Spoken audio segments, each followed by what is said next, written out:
السلام عليكم ورحمة الله وبركاته. ازيكم عاملين ايه؟ يا رب تكونوا بخير. جايلكم النهاردة ان شاء الله هنعمل مع بعض كيكة الشوكولاتة الجامدة جدا.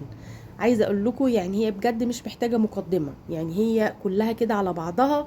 عايزة تقعدي تتفرجي ما تتكلميش بجد يعني. طريقتها سهلة قوي وبسيطة، وكمان هعمل ان شاء الله صوص الشوكولاتة الاقتصادي، مش هنعمله بكريمة زي كل مرة. هعمله بطريقة حلوة قوي وبسيطة، وكمان كيكة مختلفة تماما عن اي كيك شوكولاتة احنا بناكله.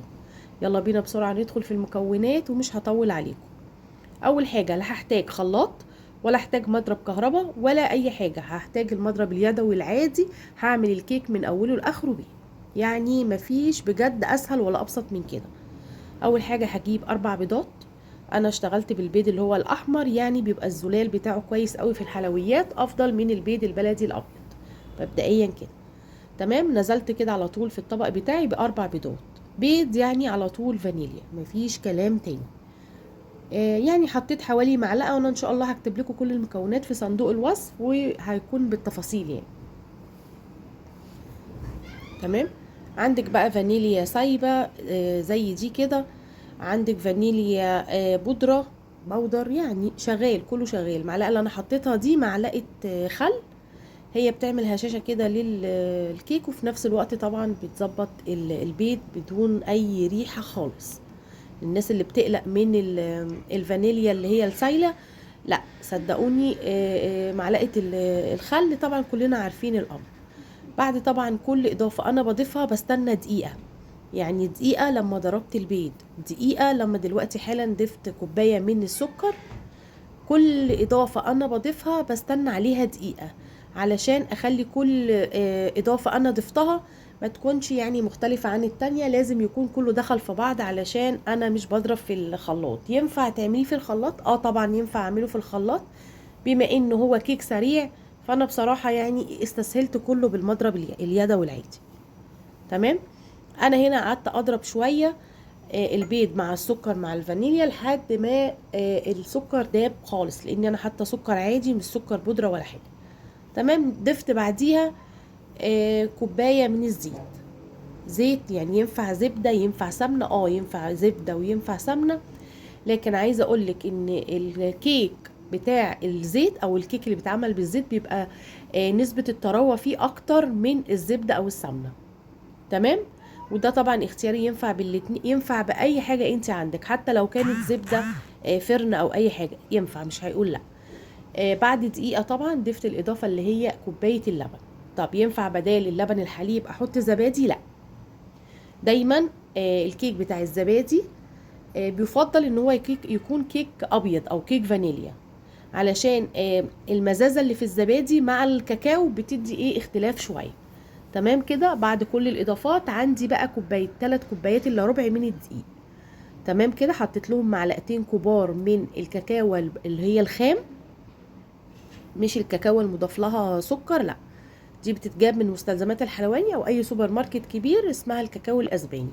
خدت منها معلقتين وضفتها على الدقيق، وده هتشوفوه في المرحله اللي جايه دلوقتي. تمام كده. بس انا حبيت يعني اقول لكم على كل المكونات اللي انا بضيفها واقلبها على طول. اول كوبايه دقيق، وبعد كده حطيت كميه الدقيق مع الكاكاو وهقلب. عايزه اقول لكم بقى، يعني انا بقالي فتره طويله فعلا ما نزلتش فيديوهات، او يعني الفتره دي انا بنزل كل فين وفين فيديو. يعني الحقيقه كسل كده، ومنين ما بكون فاضيه او منين ما يكون عندي كده مزاج يعني بنزل فيديو. فمتنسوش اللايك وكومنت حلو كده من عندكم. ضفت الدقيق والكاكاو، واديها بقى تقليبه مستمر. بإضافة الكيك هنا، الكاكاو هنا، الكاكاو لازم تكوني نخلاه علشان ما يبقاش معاكي مخرز. تمام كده. هنا آخر إضافة معلقة كبيرة من البيكنج باودر. ليه ما حطيتهوش في الدقيق؟ دايما الكيك بتاع الشوكولاتة دي في آخر مرحلة ليه البيكنج باودر، علشان بيعمل يعني فراغات كتيرة في الكيك، وانا ده مش مطلوب في الكيك بتاعي. تمام كده. هنا خلاص كان السمك بتاعي الكيك بتاعي بالشكل ده، لا خفيف قوي ولا تقيل قوي، هو نفس بالظبط زي ما انت شايفاه كده قدامك. تمام. هنا بقى كنت خلاص جهزت الصينيه بتاعتي، وهنا المشكله او الكلام كله على الصينيه.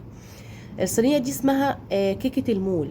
دي بيتعمل كيك، ليه كيك معين، وعلى فكره الكيك اللي انا عاملاه ده يشبه شويه لكيك المول. هو يعني بيتعمل في المغرب والجزائر وكده.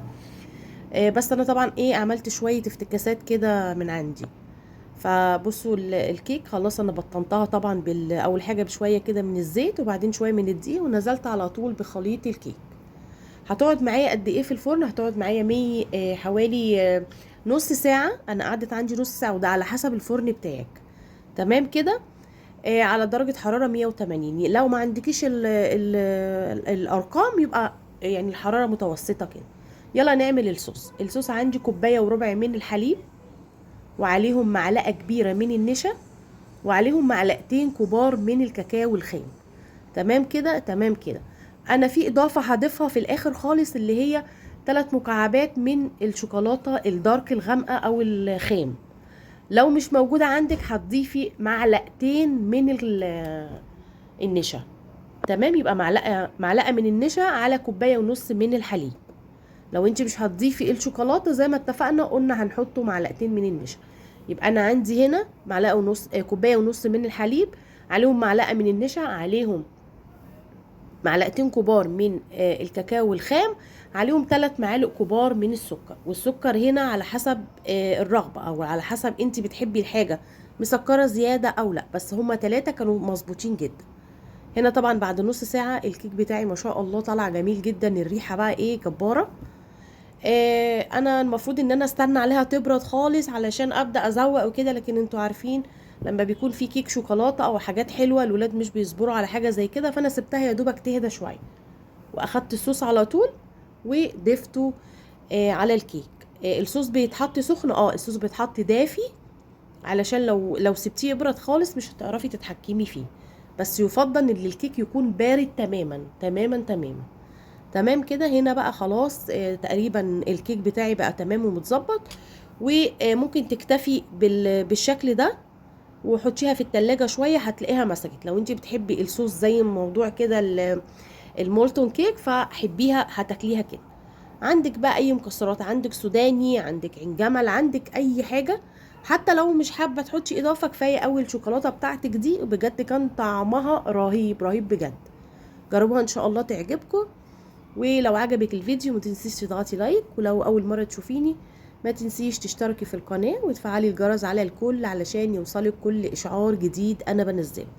حاجة كده جامدة جدا. واشوفكم باذن الله في فيديو تاني، والسلام عليكم ورحمة الله وبركاته.